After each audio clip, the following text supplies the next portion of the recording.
All right, are we running? Excellent, we're plugged in. Yes. What, couple of things that we need to talk about. If you have B fields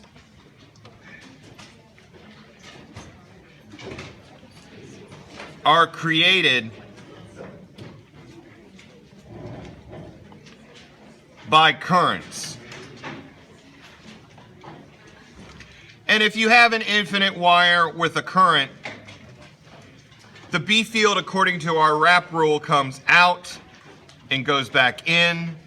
If it is a distance r from that current, the B field at that point is mu naught I over 2 pi r. Where r is the distance, I is the current. Let me get this thing all set up.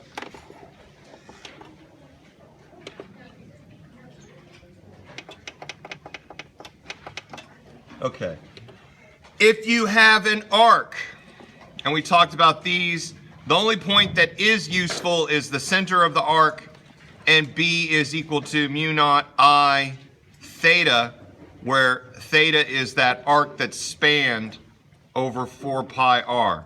And then there's the particular circle with what's the B field there, and the B field there is mu naught I over 2r.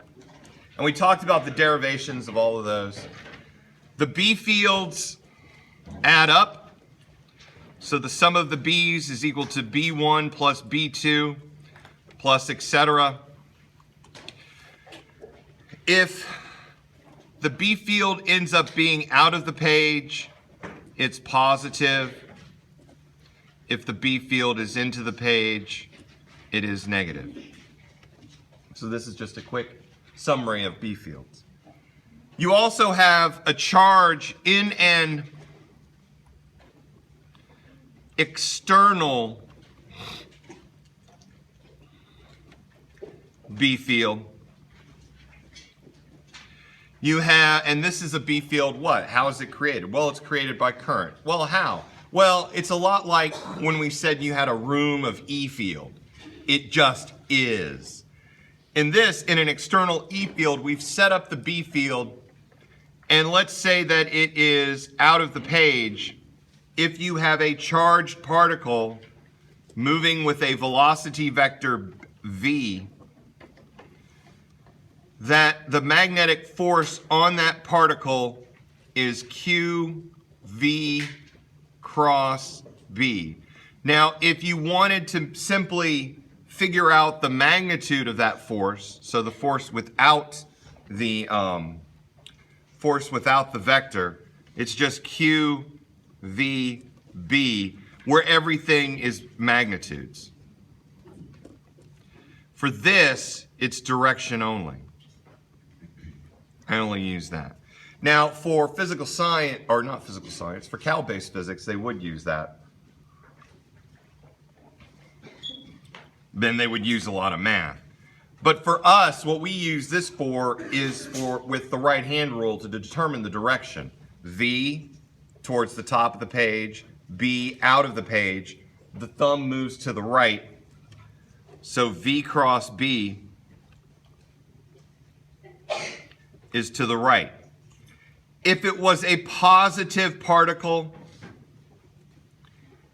it would bank right. If it was a negative particle, it would bank left, because negative V cross B is to the left. That Q in this part, how I use it, is it's simply a positive or a negative sign. So positive charges will bank one way, negative charges will bank the other way. If you do have a neutral charge, they don't bank at all. They just move straight forward. They're unaffected. Yes? So when we're talking about the V cross B, we're not doing vector addition with B. We're not doing vector addition, we're doing cross product. Okay, I just wanted to, I saw that a couple times in the homework, and I was just wondering if Yeah, there were some where yes, the vectors were adding, Right. but those B fields, there's only one time in lab where the B fields aren't going to be quite perpendicular to each other or parallel. In this case, if you see V plus B, you're adding the vector. When you do V cross B, you're multiplying the vectors, and you need the right-hand rule to take care of the direction. Now there's also, coming up, thank goodness, next week is spring break. This week is Earth, yes? What is N above like the Oh, N, that is what I call a neutral particle, like a neutron. Yeah.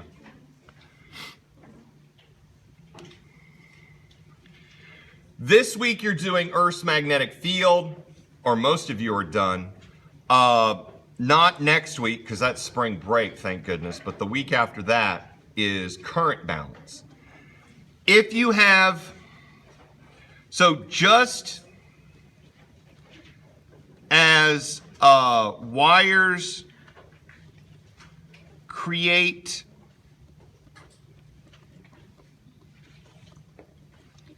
their own B fields, they are affected by their own, they're affected by their externally applied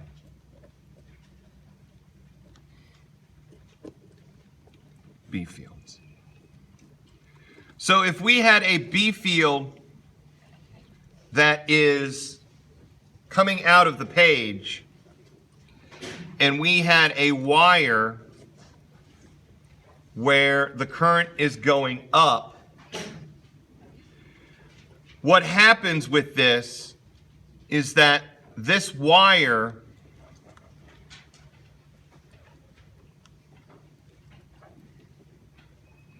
experiences a force. That doesn't look like two E's, it's a C and an E. It experiences a force, and that force is ILB, where L is the length of the wire, the I is the current, and the B is the externally applied B field. So in this particular case, the current is going from bottom to top, the B field is coming out. If you had a, you know that the current, this is how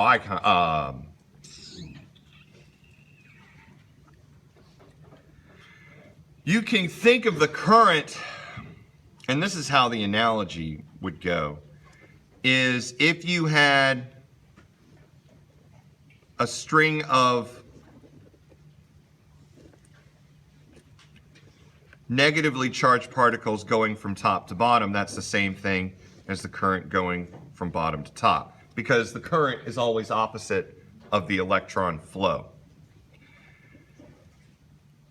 Going from here to here, so you could almost say that the current, if you want to think of it hypothetically, as a stream, you can think of it as a stream of positive particles going from bottom to top, or a stream of negative particles going from top to bottom. Either way, you'll get the same answer. That force direction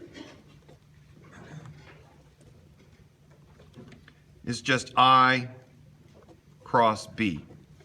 So I cross B means that the force on that wire is going to push it to the right. And so what happens is you have a wire, and let's say the B field was like this, the wire would actually bend and bow like that because there's a magnetic force.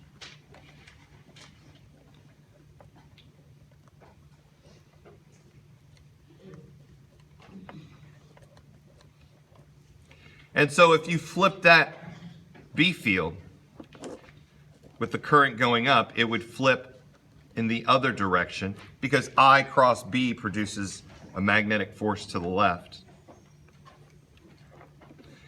If you had that current the same direction initially, but you flipped the current,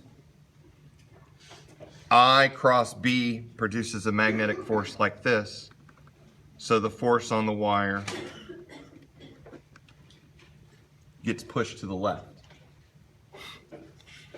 And so with these equations here, that will help to do,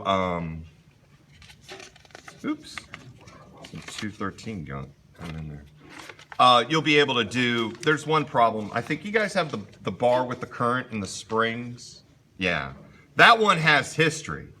That one came from a 212 test. There's no calculus in it. You've got the bar, you've got 3 positions. One where the springs are in their unstretched position, so you have the rest position. You put this bar with the mass on it, and it stretches delta x, or you could just say x1. And the first thing that you don't know is, I don't know the spring constants of this spring. But you do know that when you put the mass of the bar on, the springs stretch, and you have 2 springs pulling up, and you have 1 mg pulling down, the mass of the bar and the gravity. And does anybody have that homework real quick? The one that I normally steal her homework from. Let me see, there may be another. Oh, I did give you all the numbers. Excellent. And since it didn't move, and because of this, if you want to turn in the homework tomorrow morning, I'm fine with that. But I know a lot of people are just getting out of town after this lecture. I would say tomorrow by noon. Thank you. That means a lot to me. Yeah, so tomorrow by noon. And why is this? The graders don't pick this stuff up at 6. Graders kind of stroll in when they wake up at like noonish. So get it before noon, it'll be fun.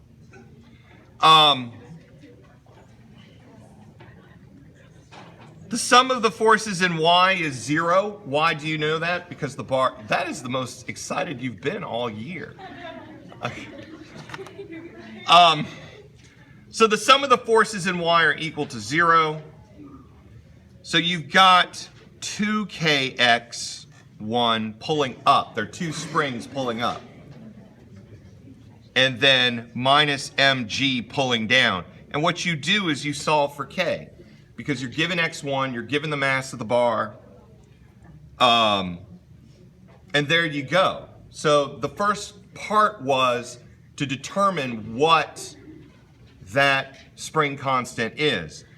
And then I pump current from left to right, and it stretches an additional x2 centimeters. And the current is definitely going from left to right. If that bar descends, in which direction is the magnetic force? If the bar descends, the magnetic force is applied in what direction? Down. It's got to be pointed down. If the bar lifted, it would be up. If the bar moved from side to side, which would be weird, it would be left or right. But it only goes up or down. When this problem was given, I had the expectation that the student obviously knew all the material from the previous semester. I had a friend that I later taught in another year who, he was in the Navy ROTC program, and there were 4 or 5 Navy cadets who were taking that course. And he said the night that they took this test with this problem in it, generally every time that Eschenberg was used as a word, several expletives were immediately used after it. It was because of this problem.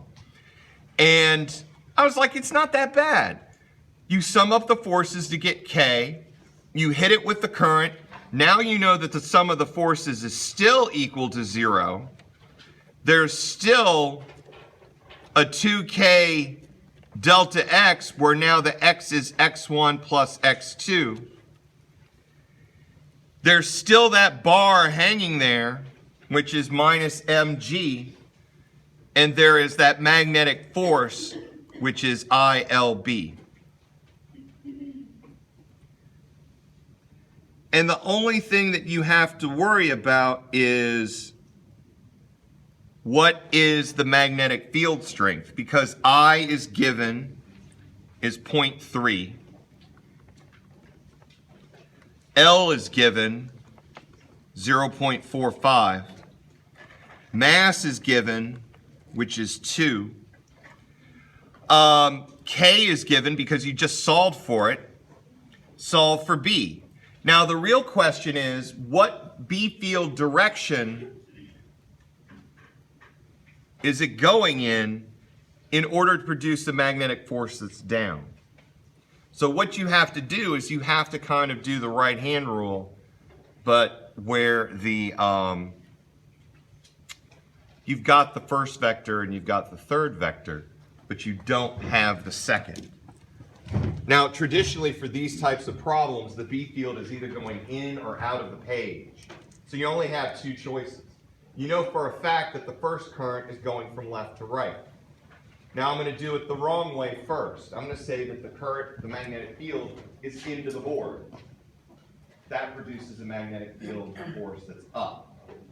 So the only way for this to happen is for I to be right and for the magnetic field to be out to produce that magnetic force that's down. So the B field is out. This problem caused the students to go, this is impossible. And I sat down and did this in like 3 minutes, and I said, is it impossible now? And they were like, oops. So, and then they complained about not being expected to know things like Hooke's law and vector addition, stuff like that. And I was like, well, you can't forget this stuff. So, but that's the setup, and that's how, when we get to the current balance, the Tuesday when we get back, there's going to be kind of like a current balance lecture to this so that we understand. Now, in what we're building towards is kind of understanding 3 dimensions and magnetic fields and how stuff works. In the room right now, we could talk about it because it's not going to do anything. There's a vector, and that is the magnetic field vector. The Earth is a big spinning ball of iron. And because you have this big spinning ball of iron, you've got all these charged particles and all this stuff going on. But in the end, geographic north, I'm going to put in black.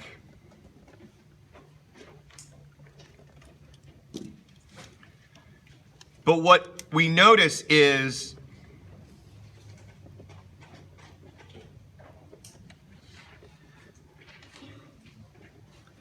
the magnetic north pole is at the geographic south pole, and the magnetic south pole is at the geographic north pole. And people have also noticed, the geographic north is a fixed point. They basically said that's north, that's the topmost portion of the Earth. The Earth does wobble a little bit, but they still say that a geographic specific point is the geographic north. You can't say the same thing about magnetic south and north. That big ball of hot liquid metal is wobbling inside the Earth, and the magnetic field changes with time. It used to be in Norway. Now I think it's like in northern Russia somewhere, and it continues to wobble around. And the thing about magnetic fields, why do I care about magnetic fields? Why is it so important in my life? Think about the sun and what it does. It spews out all of this gas, all of these charged particles. The sun is constantly just spewing them out. And when it hits,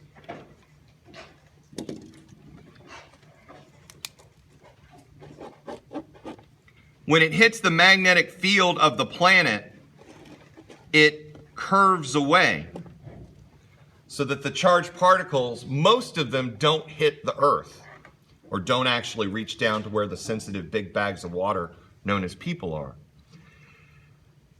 When really intense cosmic storms happen, when the sun really cranks out a lot of stuff, it's rarely seen this far south, but in the northern latitudes, up like in definitely in Canada, Scandinavia, the northern lights, the aurora borealis, these big sheets of light.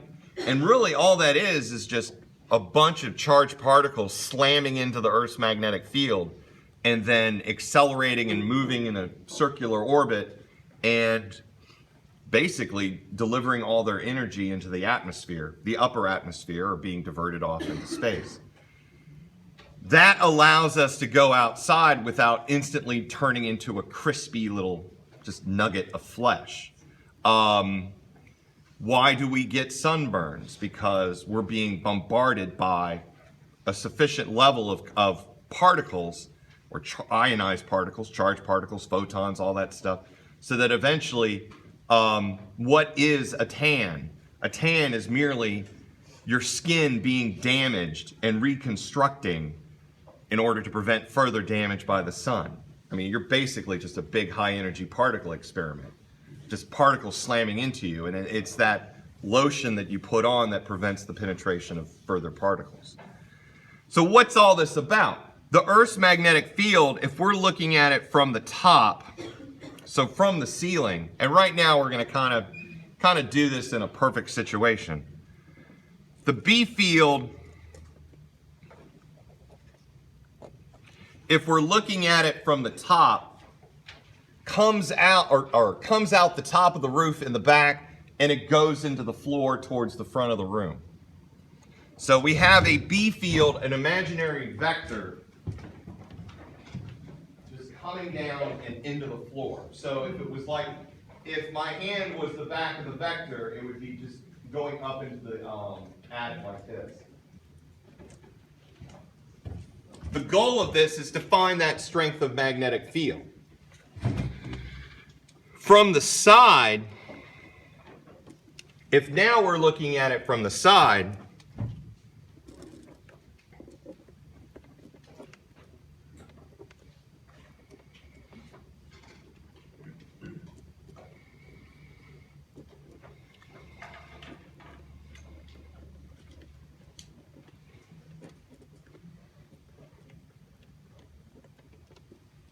if we're looking at it from the side, the vector is coming out and slamming into the ground like this. The goal is, well, what's that magnetic field strength?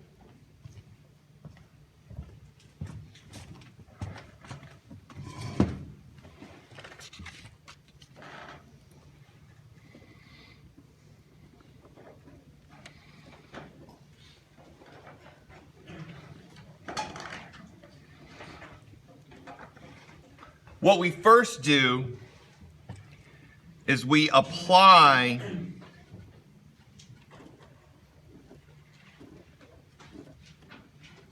and for those of you who have taken the lab,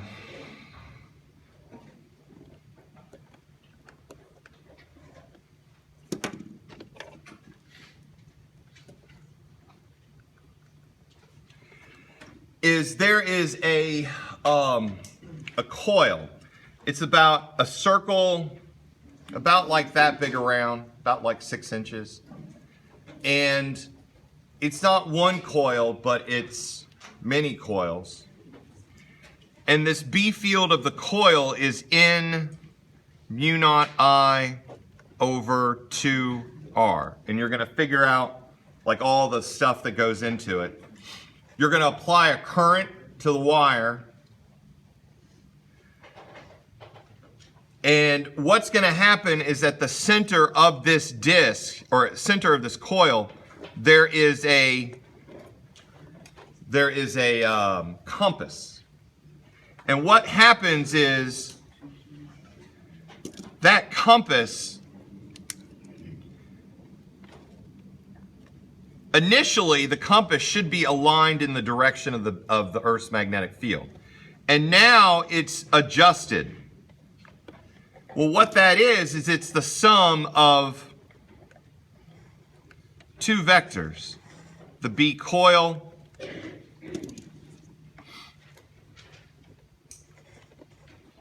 and the B earth. And really what this is that this is B of the earth in the,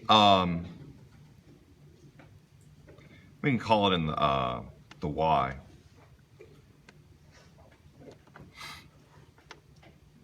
And you get a theta. You can sit there and you can read the theta. Well, using basic geometry, the tan of theta is the opposite side, or you could just say the B coil, divided by the B field of Earth in the Y. So that the B field of Earth in the Y is the B coil divided by tan of theta. So you can read all that information and you can get the magnetic field of Earth in the Y direction. So you can tell this length. This length here is that length there. Now you're given another compass.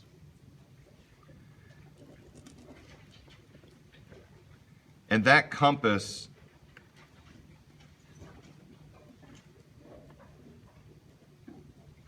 will read another angle. You could say theta 2, and it doesn't really matter which angle it is. The geometry has to be consistent though. So if it was straight down, it would be 0, but there at that particular angle, it's there. And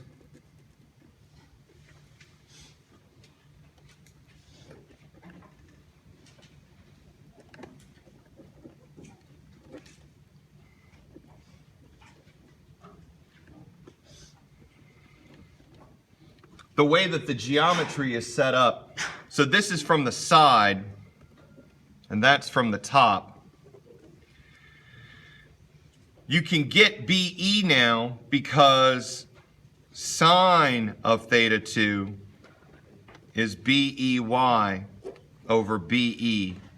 So BE is BEY over sine theta 2. And so that is how you would get the Earth's magnetic field. The first thing you do is you send current through the coil. Notice how the B field adjusts, and then you can calculate the B field in the Y direction. But then to get the total B field, you just use sine theta is the Earth's magnetic field in the Y divided by Earth's magnetic field, solve for the Earth's magnetic field, and then you got it. And really what this is this is the lab for this week. So hopefully they explained it in the same good way. For those of you in today's lab, that's it. It should be fairly painless. But the big thing they get on people on, geographic north is the magnetic south. Geographic south is the magnetic north. Comes from the Earth's core, stuff like that. Dr. Eschler? Yes. So you were talking about how the magnet, were you saying in the magnetic north changes? Magnetic north and south do change with time, yes. Okay, so, but the geographic north and south, Those are fixed. those are fixed. So it's not always true that magnetic north is at the South Pole. No, it's close. Okay. It's like on the same, like in Antarctica, the magnetic north is on Antarctica within a few hundred miles. Oh, okay. It's not off by a mile. It's way more than that. Okay. A couple of times it gets close, but and what's really, this is the frightening thing, and this is the thing where it's like scientists go, ooh, this could happen. It could happen. I'm not sure if it's going to happen in our lifetimes. That magnetic field is always changing in the Earth. Sometimes, and it has been shown, the poles flip, and then the magnetic north does become the geographic north, near the geographic north. And that causes, from what I understand, this turmoil where there almost is no magnetic field on the Earth lasts for a few hundred, if not 1,000 years. And we are dependent upon that magnetic field for telecommunications, not turning crispy in the sunlight. Birds would all freak out. Animals would all freak out because they all have inner magnetic parts of their brain. And so you would end up with a whole bunch of migrating birds ending up in the wrong places of Earth at the wrong time. So it would cause a lot of confusion in the nature's system. Could that happen today? Yeah. Could it happen 5,000 years from now? Yeah. They say we're kind of due for it. I don't know, but I don't see it happening anytime like now. If it started happening in 10, 15, 20 years, I wouldn't be surprised. But then again, I wouldn't be surprised if it took another 1,000 years and we'd be long gone. So let it be their problem, not mine. All right. What all this right-hand rule stuff? What all this magnetic? Yes. What's the equation for B coil? B coil is this. Okay, what's the first one? This? On the top. What is the magnetic field of Earth? The equation. That's the N. What's the N? N. N is the number of coils within the loop. When you're given your, actually, I forget which ones they're going to change. You either change the number of coils in the loop that are running, you change the current, but yes, if you notice, the mu naught I over 2R is the magnetic field of a circle. Putting an N in front of it, if you have one loop of current I, it pushes through a magnetic field of B. If you have two loops of current, it pushes through a magnetic field of 2B. So you ask yourself, how many loops are there? And then that's the total magnetic field you got.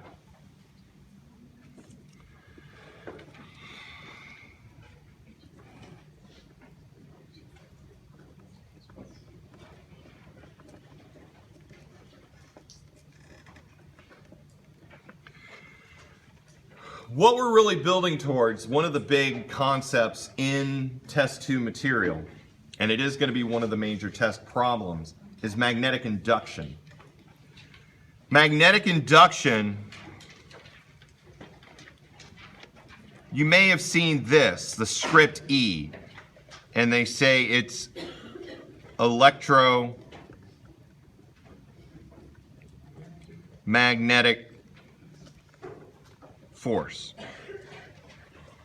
And we're used to sources of electromagnetic force. One, obviously, is a battery. A battery can produce electromagnetic or electromotive force just because of the fact that the chemical reactions within the battery produce a potential difference. That potential difference helps create current, etc. We have capacitors. Capacitors can effectively, I need to make that even. can help create electromagnetic force by either storing charge, storing energy, releasing energy. And then there's magnetic induction,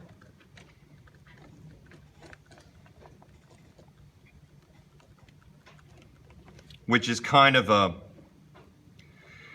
oh, I hate to use the term, kind of like a virtual battery.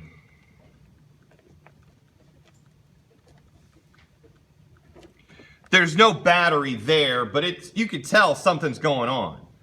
What is the best common source of electromagnetic induction that you see every day? Well, those hand crank generators. You turn a wheel and then the light bulb comes on. Another type of electromagnetic induction that happens, see, back in the old days, the locks on the cars, you actually had to physically push a button that causes a mechanical latch to keep the door locked. Now what you have is you have a special magic button, and when you hit the button, you hear that click inside the door of your car. That's magnetic induction. We'll explain what that is in a little bit. But first, we have to introduce the idea of flux. Flux is a term. Flux is the product of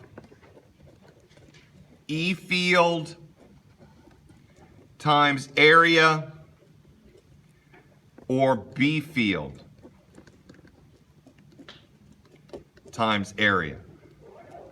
So if you have an area where you have the electric field coming out or in, this flux is equal to EA.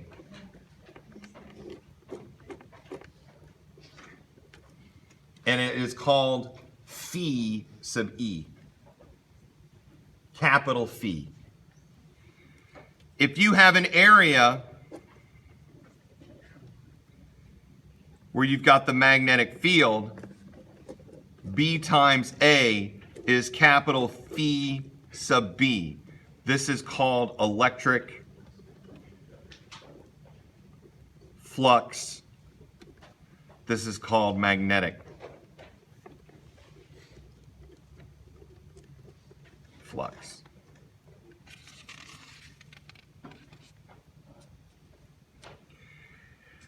And truth be told,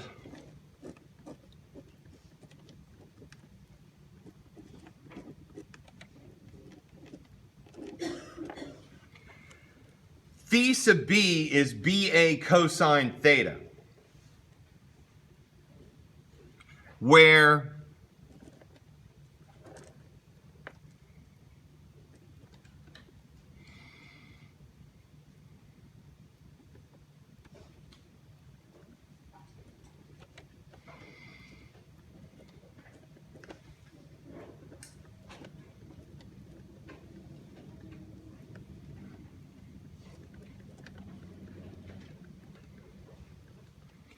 theta is the angle from B field to normal line of surface. So in this particular case, what's the normal line? Normal line is always the line perpendicular to the window, or perpendicular to the surface. The B field, if it is perpendicular to the surface as well, then in this particular case, theta is 0. And then cosine of 0 is equal to 1. And so this is why we typically say phi sub B is equal to BA. The angle is 0 degrees, so the phi sub B is just straight up BA. if you end up with a situation where the B field looks like this, and it's perpendicular, that theta is 90 degrees, and cosine of 90 is 0. So the phi sub B is equal to 0. Now, a couple of things about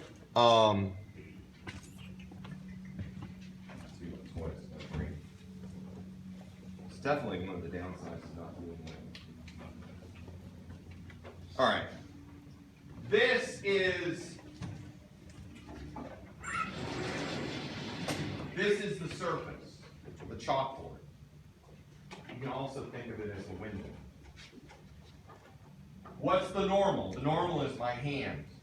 The normal is always perpendicular to the surface. So normal to the table would be this. Normal to my forehead would be this. Whatever is perpendicular to the surface.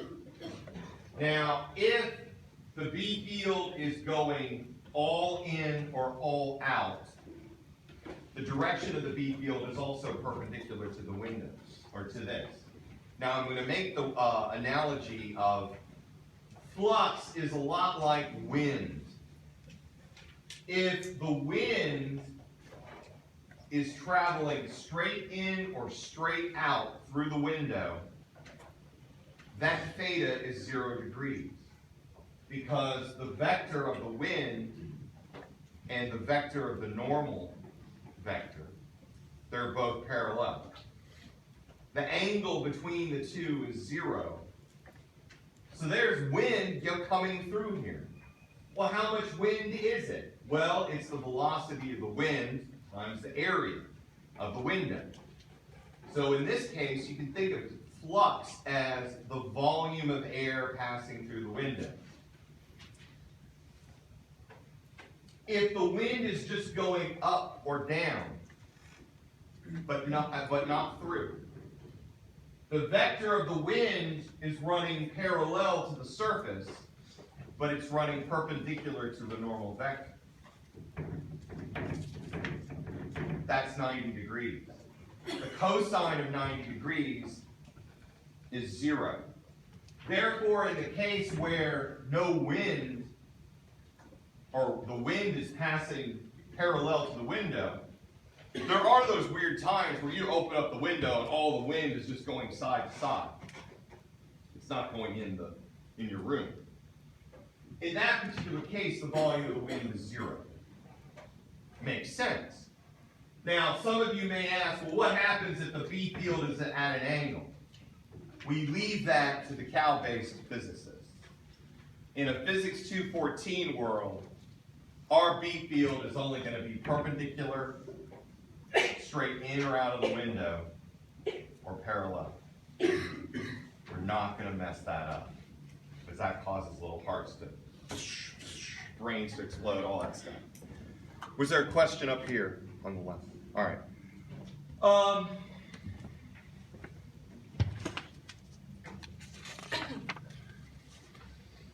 Now, this is something that depends on how far we get through this. What may end up happening is that the homework that, I think, might as well say it, the homework that comes out today will be due the Thursday when we get back, not the Tuesday before. So that when, yeah, okay. So you approve, Sabrina? I do. Okay, thank you. Because I remember, hold on, this may come as a shock to you. You're going to bring books home for spring break. Those of you who don't bring books home for spring break are realists. They understand. For those of you who do bring books home for spring break, you're lying to yourself. You will Netflix for the first 3 or 4 days, or go to the baseball series this weekend, and then you will black out and not remember the rest of it, and then you'll wake up right back here 2 weeks from now. So I get it. I understand. Now, about this electromotive force, how does this electromotive force come from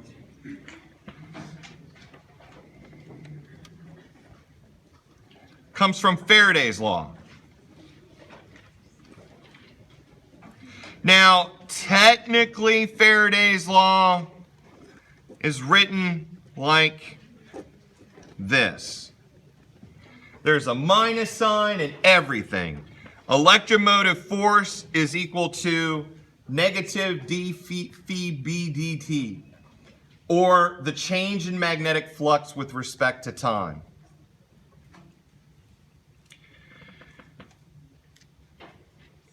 How I see it, or how I use it, I deal with magnitudes only. So to play it safe, I just write this.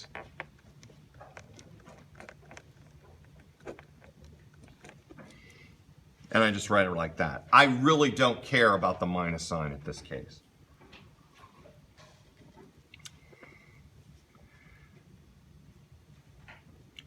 To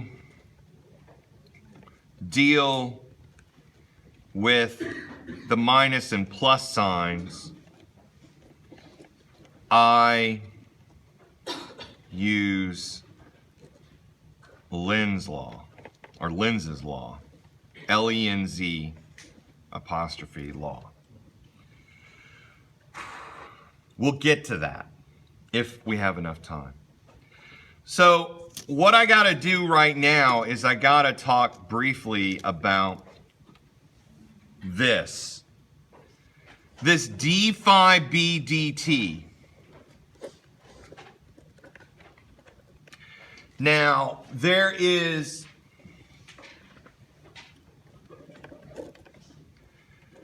magnetic flux is a combination of B field and area. B field and area. And if you have, if you've taken Cal 1, you've heard of something called the chain rule. And I could go on a nice 10, 15-minute discussion about the chain rule, but once again, it involves talking about the calculus. So what I'm going to do is just write the equation down.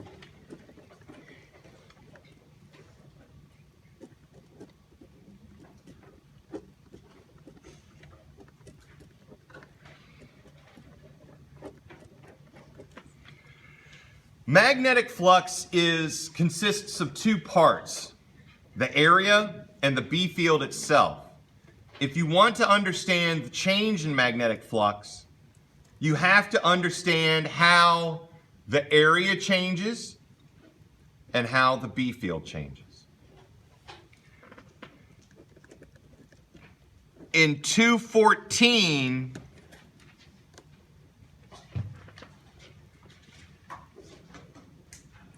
there will be one of two conditions.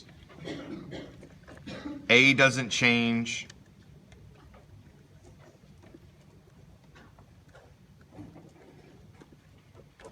And B does. Or B doesn't change.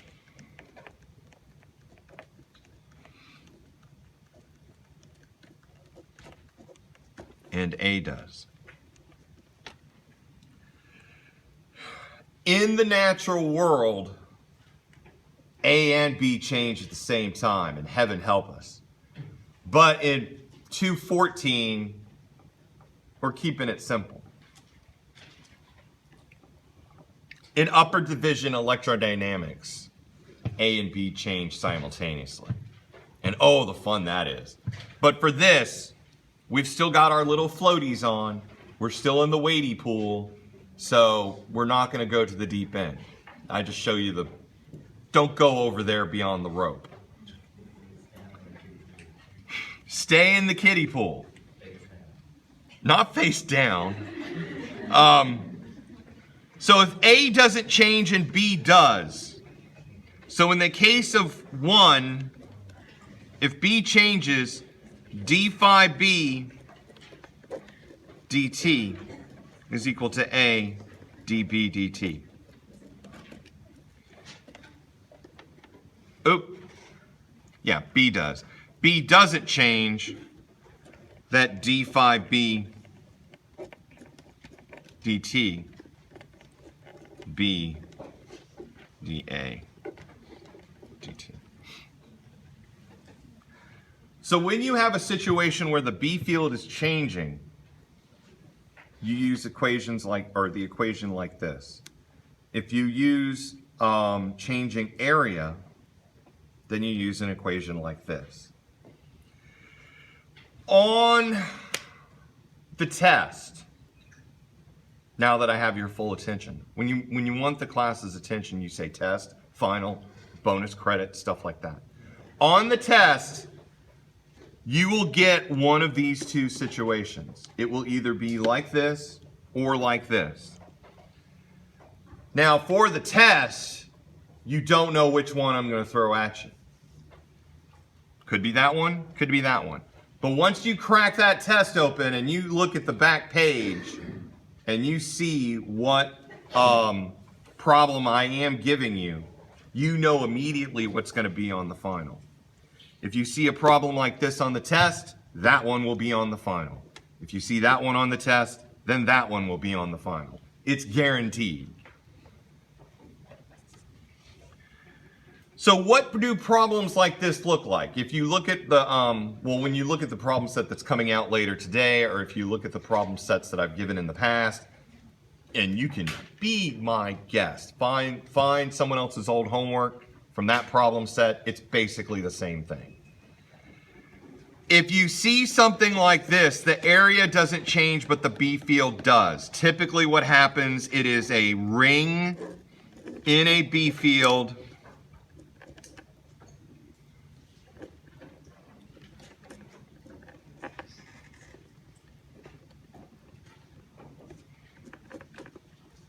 So you have a ring in a B field, that B field changes, and you get a current. The changing B field produces a changing flux. Faraday's law says that there should be an electromotive force produced within the wire, and the wire produces a current. When we get to Lenz's law, we'll discuss more about this. The other type of problem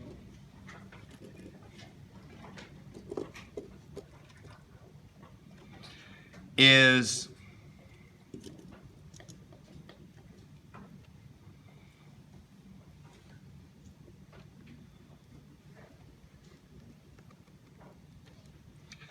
this is the B field.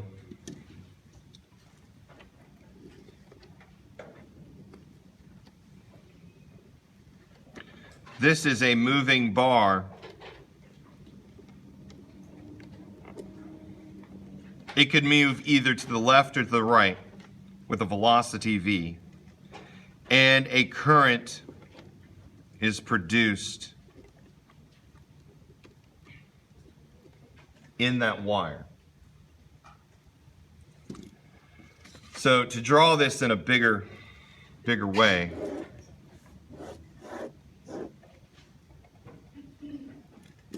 actually, since I'm using red as the magnetic field, actually, let's do this.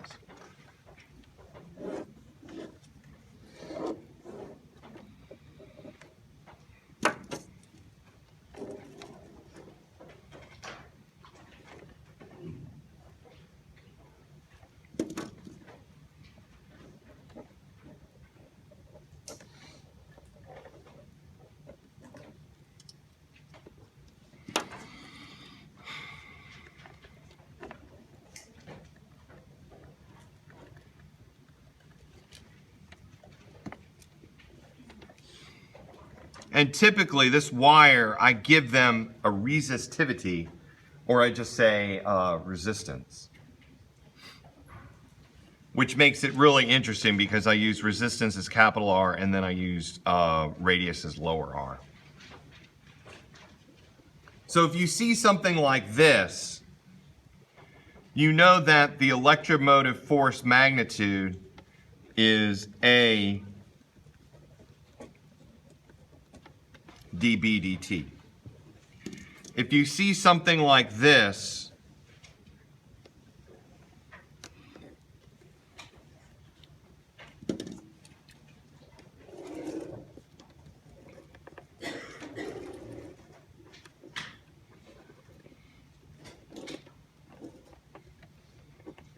That bar could be moving from the left or the right, and there is a current that could be moving clockwise or counterclockwise, but in this particular case.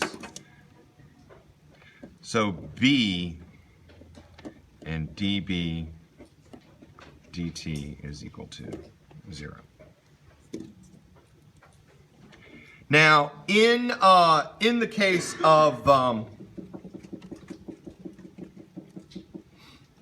of this, the area that I'm concerned with is that right there. The area within that loop that is experiencing a B field. So you can have, typically in these problems, you can have a length, you can have an X, stuff like that. Yeah, and it's definitely going to be due next, or 2 weeks from today. So what we're going to do is we're going to briefly attack this one, magnitudes only, and then we'll call it a week. And then when we get back, we will discuss this problem and then the directions of the currents by Lenz's law. So let's say we had something like this where B field is equal to 1 Tesla, and it is out of the page, and dB dt is equal to 0.1 Tesla per second, and it's also out of the page. So if we were to plot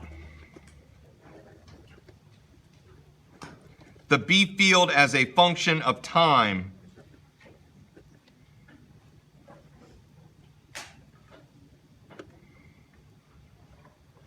well, actually it'd be there. Oh, no.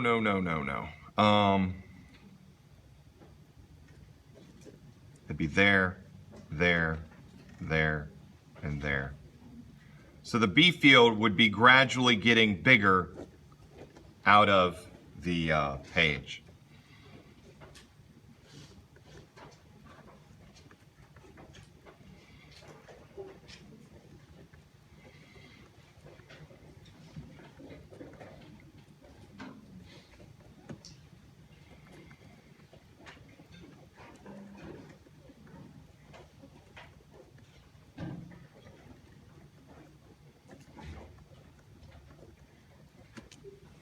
So at time equals 0, it is 1 Tesla out of the page. At 1 second, it's 1.1 Tesla out of the page. At 2 seconds, it's 1.2 Tesla, that kind of thing. Now, when we consider Lenz's law and ask ourselves the question, is the current running clockwise or counterclockwise, that will be left for post-spring break. But the electromotive force, magnitude-wise, is d phi b dt. Since area is constant and b changes, this becomes a dB dt. So let's say for an instance that we've set A is equal to 0.2 square meters. Why? Because I say so. If I gave you the radius, the area would be pi r squared. If it was a circle, it would just be length squared. Whatever geometric shape I give you. So this electromotive force is equal to A, which is 0.2, and dB dt, which is 0.1. And you get 0.02 volts. The units for electromotive force are in volts. Now, to get the current, you just simply use Ohm's law, electromotive force divided by resistance. Let's say that the resistance of the the coil was 10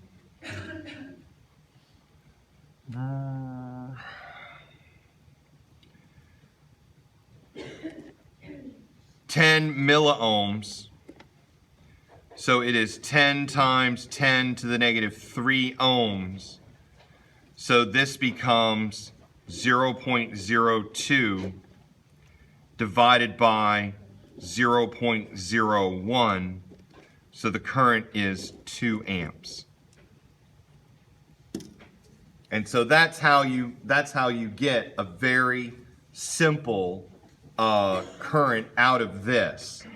Now what we're going to do is we're done. Immediately eyes just perk up. Suddenly life fills the room. What we're going to do is over spring break, I'm going to get those tutorials for this up so you can start looking at that. When we get back on Tuesday, I'll cover the rest of this and look at the homework, and then we'll move on from there. See you in lab if you have lab tonight. Bye. Don't die on spring break. I've never had a student die yet. Don't be my first. YOLO. YOLO, yeah.